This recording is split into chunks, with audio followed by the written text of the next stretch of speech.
Coaching के YouTube channel पर आप सभी का स्वागत है। मैं अमरीश यादव आप लोगों को पॉलिटी के छोटे छोटे कॉन्सेप्ट इस पर बताऊंगा और ये वीडियोस आपके सामने जाएगा। इस चैनल को सब्सक्राइब कर लीजिए, इसको शेयर भी कीजिए और इस पर कमेंट भी ज़रूर कीजिए कि आज का ये लेक्चर, आज का ये वीडियो कैसा बना हुआ है। और साथ ही यह आप लोगों से अपेक्षा है कि इस वीडियो को पूरा देखेंगे। अब पूरा जब तक आप नहीं देखेंगे आपको समझ में नहीं आएगा कि हम क्या कहना चाहते हैं। देखिए, पॉलिटी का आज हम कॉन्सेप्ट बताएंगे। ये इंट्रोडक्शन क्लास है कि पॉलिटी वास्तव में होती क्या है। तो पॉलिटी जो है सिर्फ एक कहने की चीज़ है कि इसको हिंदी में राज व्यवस्था कहते हैं। तो यह क्या है? यह एक प्रकार है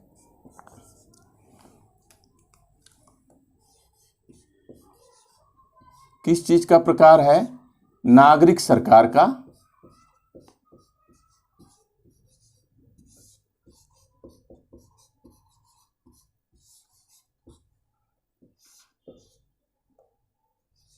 और संविधान का। जब हम प्रकार कह रहे हैं तो जैसे लग रहा है कुछ खास प्रकार नहीं। प्रकार का मतलब है एक फॉर्म, यानी कि एक क्रियाकलाप जैसा, यानी कि एक नागरिक सरकार कैसी होती है और संविधान कैसा होता है। दूसरा, प्रक्रिया। किस चीज की प्रक्रिया? नागरिक सरकार की प्रक्रिया या संविधान की प्रक्रिया। अब संविधान की जो प्रक्रिया होती है उसको बोलते हैं। तीसरा चीज होता है एक संगठित समाज।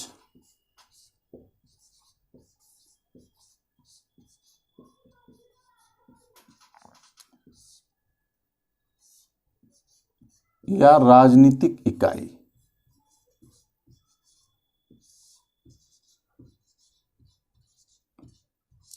इसको बस 4 तरीकों से समझ लेना है कि एक नागरिक सरकार होगी, उसका एक संविधान होगा, वो किस प्रकार का है। दूसरा चीज, इस नागरिक सरकार की क्या प्रक्रिया होगी और संविधान किस प्रक्रिया के तहत काम करेगा। और ये किसके लिए बनता है? एक संगठित समाज के लिए और एक राजनीतिक इकाई के लिए। राजनीतिक इकाई क्या होती है? राज्य होता है। इसी राज्य में लोग क्या करते हैं? रहते हैं। जो लोग रहते हैं उनको नागरिक बोलते हैं। क्या बोलते हैं? नागरिक बोलते हैं। अब हम संविधान की बात करते हैं। सीधी सी बात है कि इन सारी चीजों के लिए एक संविधान का निर्माण किया जाता है।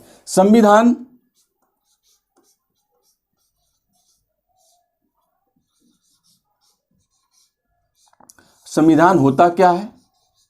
क्या है संविधान? अक्सर ये सवाल आता है। संविधान एक सर्वोच्च कानून है। क्या है? सर्वोच्च कानून।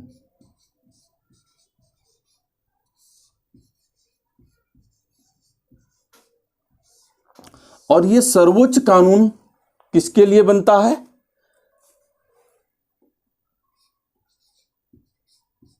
जनता के लिए। और इस सर्वोच्च कानून को बनाता कौन है? खुद जनता बनाती है।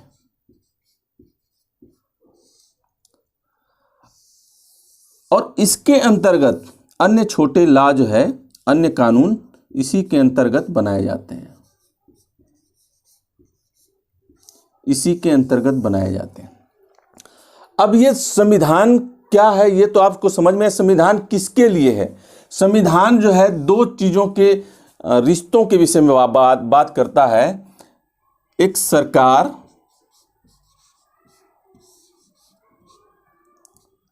और नागरिक के बीच।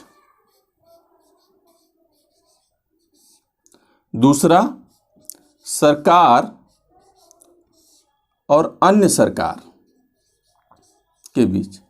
सरकारें भी कई होती हैं।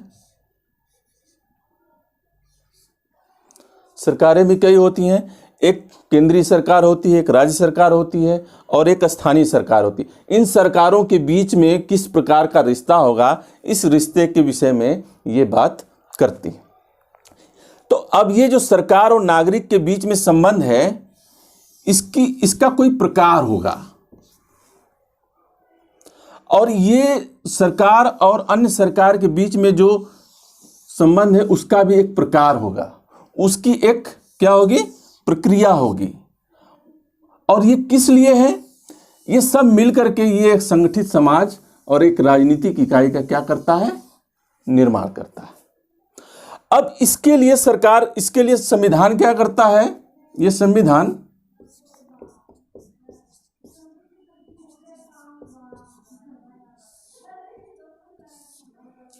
गवर्नमेंट टू गवर्नमेंट और गवर्नमेंट टू सिटीजन, ये दो लोगों के बीच में कानून और प्रक्रियाएं बनाता है। और इसको अब देखिए, ये जो बनता है इसके लिए बोलते हैं कि यह किसी भी सरकार का, किसी भी राज्य का निर्माण किस तरह से किया जा रहा है। इनके विषय में संविधान के अलग अलग भागों में अलग अलग प्रक्रियाएं बताए जाते हैं कि कोई भी सरकार किस तरह से संगठित होती है। लेकिन असली जो काम होता है वो गवर्नमेंट और सिटीजन के बीच के संबंधों को लेकर के होता है, कि जो गवर्नमेंट होती है और जो सिटीजन होता है यानी नागरिक होता है, उनके बीच में किस तरह के संबंध हैं। गवर्नमेंट क्या करती है, गवर्नमेंट उनके लिए कानून बनाती है। क्या करेगी, लॉ बनाएगी। किसके लिए लॉ बनेगा, सिटीजन के लिए। और सिटीजन के लिए जब लॉ बनेगा तो इसको बनाएगा कौन, विधायिका बनाएगी। तो कानून बनाने का काम विधायिका का। अब इस कानून जो बन गया है उसकी व्याख्या करने का काम न्यायपालिका का।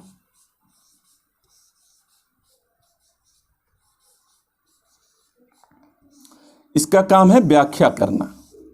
और ये लागू कौन करेगा, कार्यपालिका।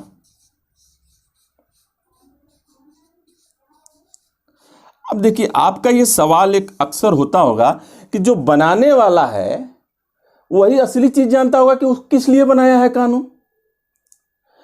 लेकिन अब जो कानून की व्याख्या कौन करता है, न्यायपालिका, जिसने बनाया ही नहीं। तो आखिर ऐसा क्यों है, ऐसा इसलिए है क्योंकि विधायिका सिर्फ 5 साल के लिए होती है।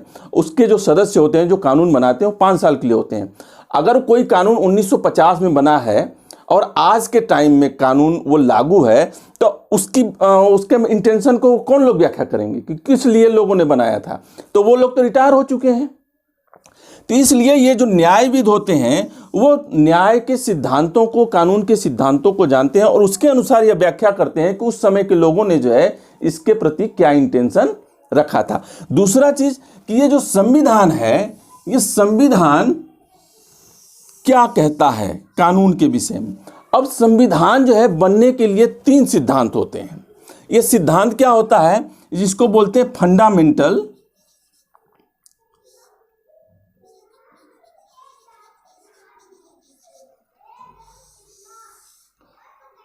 थियरीज।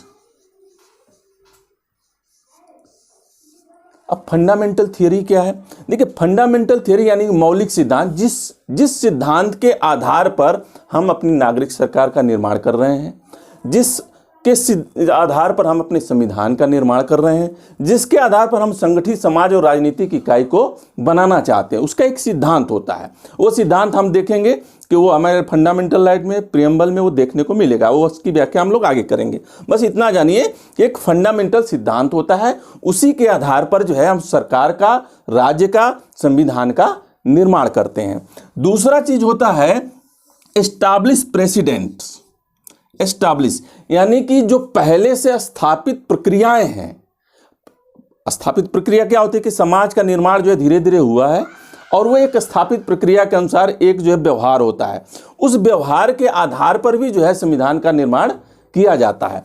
तो इन सारे आधारों को जो है कौन समझता है, जो इसके विषय में अध्ययन किया हुआ आता है। तो हम ये मानते हैं कि न्यायपालिका में वो लोग होते हैं जो इन सिद्धांतों को और उन स्थापित प्रक्रियाओं को समझते हैं। उसके आधार पर वो क्या करते हैं, उन कानूनों की व्याख्या करते हैं। इसको लागू कौन करता है, कार्यपालिका करती है। कार्यपालिका उस कानून को लागू कर देती है। अब इस लागू करने के पीछे जो मकसद काम करता है वो ये काम करता है कि अगर देखिए संविधान ने क्या किया, ये कानून बनाए किसके लिए, नागरिक के लिए। अगर नागरिक ने कोई उस कानून का उल्लंघन किया तो उसको सजा भी मिलनी चाहिए, यानी उसकी भी एक लिमिटेशन है। और उस लिमिटेशन को खत्म कौन करता है? कार्यपालिका उस पर इन्फोर्स करती है उस कानून को। अगर उसका उल्लंघन करता है तो उसको सजा न्यायपालिका के द्वारा दिलवाया जाता है। ये एक साधारण सा जो है पॉलिटी को समझने का तरीका है। और पॉलिटी को समझने के लिए यानी राज्य व्यवस्था को समझने के लिए इसके जो छोटे छोटे सिद्धांत हैं उनको आपको समझना पड़ेगा। और जब हम संविधान को पढ़ेंगे तब हमारे समझ में आएगा कि क्या है। अब देखिए, मैं आगे संविधान के विषय में सीधा सीधा बात करता हूं। संविधान, और किस संविधान के विषय में हमें पढ़ना है? भारत के संविधान के विषय में। यह तो पूरे विश्व के लिए बात लागू होती है, पूरे विश्व के लिए यह बात लागू होती है, लेकिन हमें पढ़ना है भारत के संविधान के विषय में, भारतीय राज्य व्यवस्था के विषय में। भारतीय राज्य व्यवस्था के विषय में हमें पढ़ना है। भारतीय राज्य व्यवस्था यानी भारतीय संविधान को हम जो है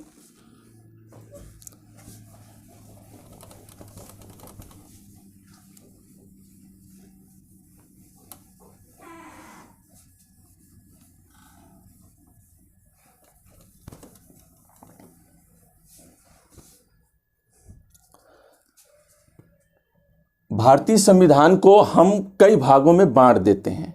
अब भारतीय संविधान देखिए, अब किसी भी संविधान की एक संरचना होती है। उस संरचना में पहले भाग में हमारे संविधान में क्या है? प्रस्तावना है।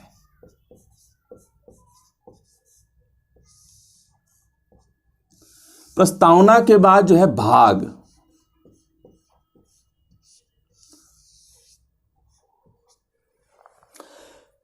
संविधान, टोटल संविधान को कई भागों में बांटा गया है। जब संविधान का निर्माण किया गया था इसको 22 भागों में बांटा गया था। कितने भागों में? 22 भागों में।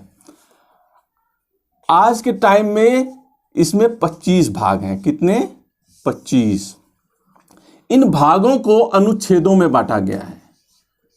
कितने अनुच्छेदों में? 395। जब संविधान का निर्माण हुआ था तो उस समय 395 अनुच्छेद थे। आज के टाइम में जो है 448 अनुच्छेद हैं। इन भागों को जो है कई अनुच्छेदों को मिला करके अध्याय का निर्माण किया गया है। इन अध्यायों में यह बताया गया है कि किस किस विषय में जो है क्या क्या बात की गई है। इसके बाद जो है जो अगला है वो अनुसूचियां हैं।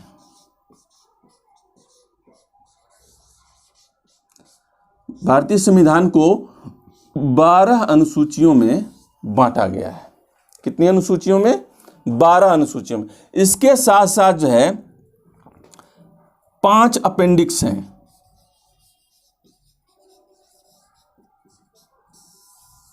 5 अपेंडिक्स हैं।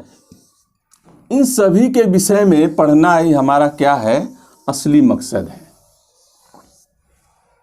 अब इसके साथ एक और चीज मैं बताना चाहूंगा आपको कि संविधान, जब आज के टाइम में कोई भी आप बेयर एक्ट उठाएंगे उस बेयर एक्ट में 395 अनुच्छेद ही मिलेगा आपको।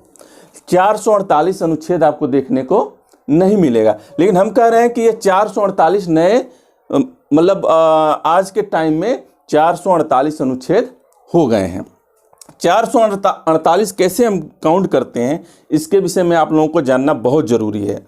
देखिए, ये आज का एक फंडामेंटल है। मैं बाकी प्रस्तावना के अंदर की छोटी छोटी बातों के अलग अलग छोटे छोटे लेक्चर वीडियो बनेंगे, उसमें सब लोग हम पढ़ेंगे। लेकिन अनुच्छेद को हम पहले काउंट कैसे करते हैं इसके विषय में जान लीजिए।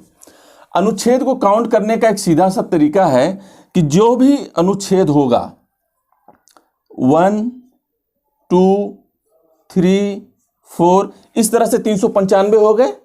लेकिन अगर मान लीजिए 3A है, 3A बताया गया है, तो ये 3A क्या होगा? इस 3 से अलग होगा। ध्यान रखना है, वो कैपिटल में होगा। अगर जैसे मान लीजिए कि 4 है, इस 4 के साथ जो है अगर छोटे लेटर में A लिखा हुआ है, इसका मतलब यह है कि उस अनुच्छेद का क्या है? वो क्लॉज है। सीधा सीधा बात है। तो ये अनुच्छेद से बाहर नहीं माना जाएगा, ये अनुच्छेद के अंदर ही माना जाएगा।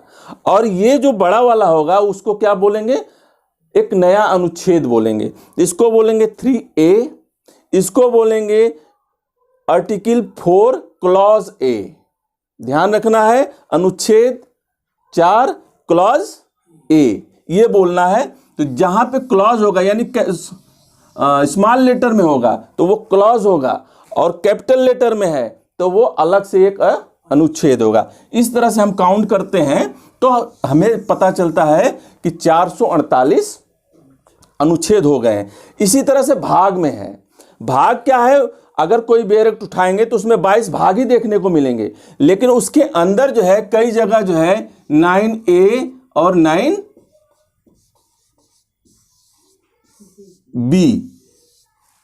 अलग भाग आ गया, तो इसको हम अलग काउंट कर लेते हैं। तो इस तरह से आज के टाइम में हमारे पास कितने भाग हो गए हैं, 25, और टोटल हमारे पास अनुच्छेद क्या हो गए हैं, 448। और ये 448 अब हुए हैं तो कुछ तो इसके साथ कुछ हुआ होगा ना। इसका मतलब है कि जो हमारे पास उपलब्ध था उसमें हम लोगों ने क्या किया, संशोधन किया। तो अब तक टोटल संशोधन कितने हो गए हैं, 104 टोटल संविधान संशोधन किए जा चुके हैं। तो ये फैक्ट आप लोगों को याद रखना है कि हमारे पास एक प्रस्तावना है, प्रस्तावना को इन सब में शामिल नहीं करते, इसीलिए इस पर सवाल होता है कि यह भाग है कि नहीं है। तो बाद में इस पर हम लोग चर्चा करेंगे तो पता चलेगा कि यह भाग है कि नहीं है। लेकिन अब भाग जो शुरू होता है प्रस्तावना के बाद से, और प्रस्तावना के बाद से ही अनुच्छेद 1 शुरू होता है, और पूरे टोटल 22 भागों में जो है हम 395 अनुच्छेद को पाएंगे। अनुसूचियां क्या है उसके अलग हैं। और ये अध्याय कहाँ है, इन्हीं भागों के बीच में अध्याय बनाया गया है। जहां जरूरत है वहां अध्याय बनाया गया। अध्याय का मतलब सीधा सीधा मतलब ये है कि किसी नए विषय के बारे में बात की गई है। तो ये आज का हमारा जो इंट्रोडक्शन लेक्चर था, जिसमें आपको कुछ जरूरी जानकारी ये दी गई है। दूसरा चीज़ कि पॉलिटी के विषय में सामान्य जानकारी, अगर इसकी विस्तृत व्याख्या अलग अलग टाइम पर जो है पॉलिटी का अलग अलग जो विद्वानों ने परिभाषा दिया है उसके विषय में भी बात की जाएगी। और हम आपसे उम्मीद करते हैं कि आप इंडिका कोचिंग के इस YouTube चैनल को ज़रूर से ज़रूर सब्सक्राइब करेंगे, और इस वीडियो को देखने के बाद जो है कोई ना कोई कमेंट ज़रूर करेंगे कि इसमें कौन सी बात आपको समझ में नहीं आई, उस पर आपको रिप्लाई दिया जाएगा। अगला जो वीडियो होगा, प्रतिदिन एक वीडियो आपको पड़ेगा जिसमें हर एक छोटे छोटे कॉन्सेप्ट पर बात की जाएगी। धन्यवाद।